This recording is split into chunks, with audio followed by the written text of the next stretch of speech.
Muy buenas a todos, bienvenidos. Mi nombre es Edwin Jiménez y a continuación les haré una exposición sobre lo que es el conductismo. El conductismo, al igual que el psicoanálisis, son movimientos psicológicos de una larga historia y continúan activos en la actualidad. Su fecha de aparición se ubica en un artículo llamado La psicología tal como la ve el conductista, publicado por Watson en 1913. Su relevancia suele atribuirse a su posición radical sobre la psicología, afirmando que la suya era la única psicología científica válida. Muchos críticos suelen argumentar que sus logros ya se habían alcanzado antes por Thorndike en sus estudios sobre el aprendizaje con animales. Pavlov desarrolló un método que denominó el condicionamiento clásico. Otra influencia para el conductismo fue la llamada Escuela de la Reflexología, liderada por Pavlov y representada por las obras de Vladimir Bechterev e Iván Sesenov. Los aportes a la psicología de los investigadores rusos fue interesante y además notable ya desde fines del siglo XIX. El trabajo de Wundt tenía una gran influencia de los psicólogos rusos, que a menudo unían a un gran enfoque experimental una concepción espiritualista de la psique. Existían varias escuelas y laboratorios estudiando los reflejos, pero la escuela soviética más importante es la escuela reflexológica de Iván Pavlov. La concepción denominada reflexológica tuvo su primera formulación en Iván Sesenov. Dedujo su propia teoría materialista de los procesos psíquicos, expuesta a su retorno a Rusia, después de los viajes por Alemania en el famoso opúsculo Los reflejos del cerebro, publicado en 1913. Los estudios de fisiología de la época permitían explicar el comportamiento según un mecanismo simple cuyas bases fisiológicas se conocían como el arco reflejo.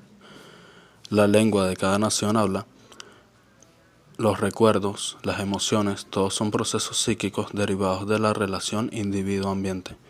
Pero el mecanismo de interacción con el ambiente y de adquisición de los contenidos y conocimientos se basa en los reflejos. Realizando una comparación con Watson, éste adoptó el reflejo condicionado como sustitución conductista de la asociación y nuevo método, que se usa en lugar de la introspección. Por otra parte, para los rusos, el estudio del sistema nervioso, del arco reflejo, de los potenciales de acción, de la observación directa de la médula espinal, constituían sus temas de trabajo.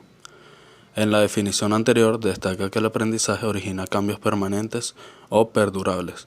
Estos obedecen a una relación entre estímulos y respuestas, por lo que el ambiente o medio externo determina la conducta humana y animal, además de conferirle una relación estímulo-respuesta, con características objetivas en cuanto a su observación y medición.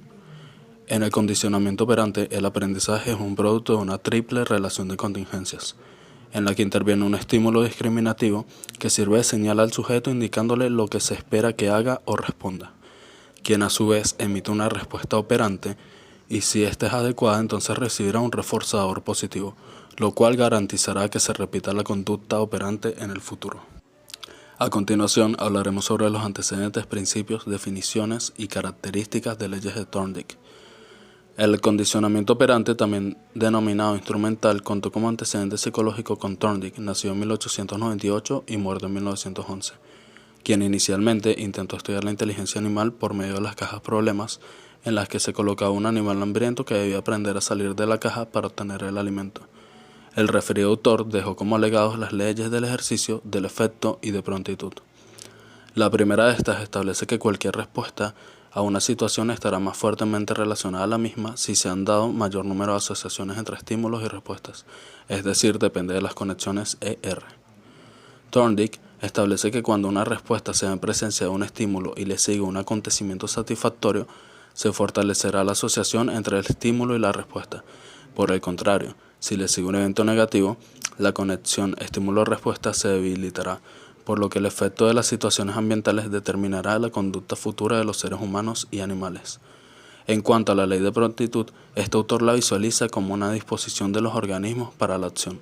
En otras palabras, la relación estímulo-respuesta depende de si los organismos están preparados para responder o tienen la necesidad de emitir respuestas, por lo que entra en juego el hedonismo. Las personas y los animales actúan buscando sentir placer y evitando el displacer, como lo dijo Hobbes. Cabe destacar que el aprendizaje estímulo-respuesta también fue estudiado por Skinner, quien desarrolló el conocido condicionamiento operante, también llamado condicionamiento instrumental, ampliando el conductismo a conductas humanas incluyendo el lenguaje y el pensamiento. Skinner esencialmente tomó en cuenta la ley del efecto de Thorndike en la elaboración de su concepción del condicionamiento instrumental, a través del análisis funcional de la conducta en el que se identifica como variable independiente los estímulos reforzadores y la variable dependiente es la conducta operante del sujeto. Por tanto, utiliza la investigación experimental de laboratorio y la técnica de la observación controlada para la recopilación de sus hallazgos más significativos, denominándola análisis experimental de la conducta, en el cual se describe de forma individual las acciones del sujeto en estudio. En el condicionamiento operante destacan como conceptos fundamentales el reforzamiento y el reforzador.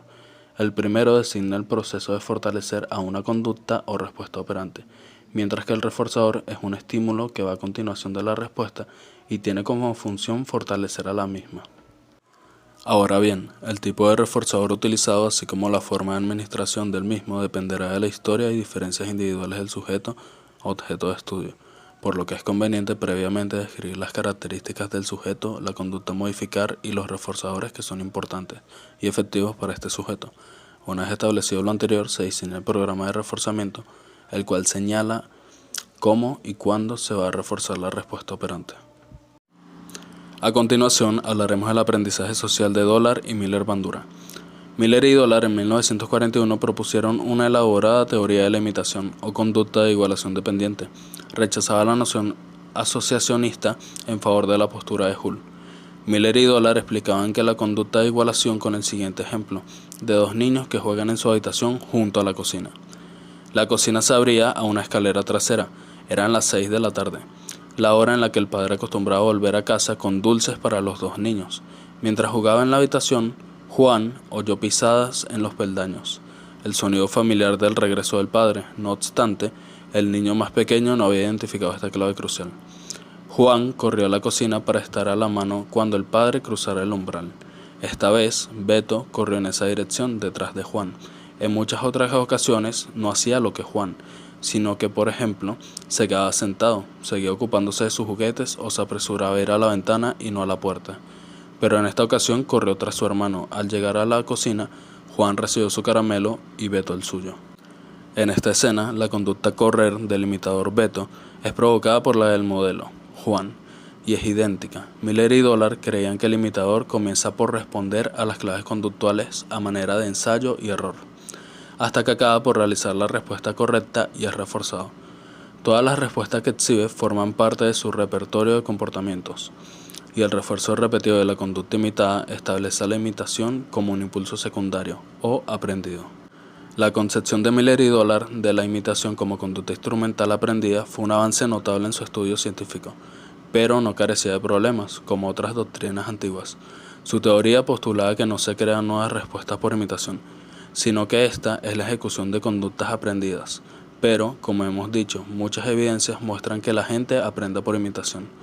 Esta postura tampoco da cuenta de la imitación aplazada, es decir, cuando el imitador realiza la conducta idéntica tiempo después de que la exhibiera el modelo, ni de los comportamientos imitados sin esfuerzo.